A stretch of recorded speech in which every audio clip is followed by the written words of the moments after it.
Pranayama. So it's a composite word, right? Pranayama. And people translate this sort of thing.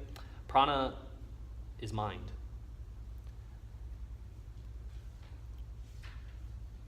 And ayama is control or regulation or elongation. I mean, you've all heard these translations. It's a restraint.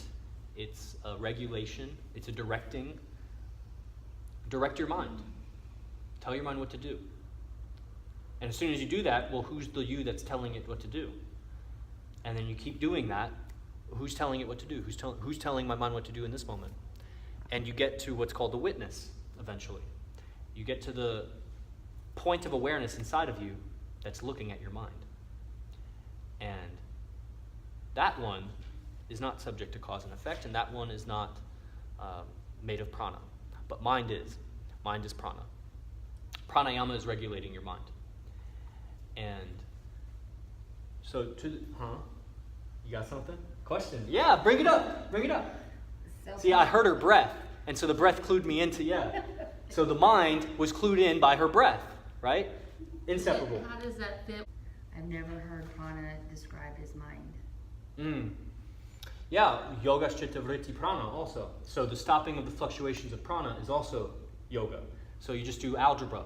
Yoga is the stopping of prana, yoga is the stopping of mind. Mind equals prana. So is prana moving when mind stops? How do you know that? The spinnings is what continues on.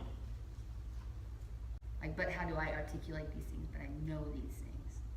Yeah, there's a lot of things that we know. Like, I knew something yesterday. We were in a conversation, and it was almost an argument.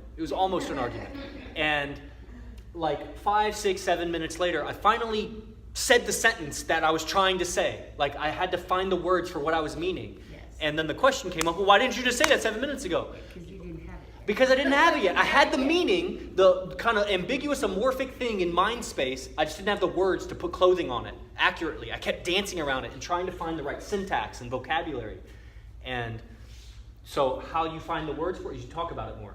The more you talk about it, the more you'll find the right, really what you'll find are all the wrong ways to say it. And that you'll eventually, if you're patient and you have a cheerful attitude about it, then eventually you'll find good stuff.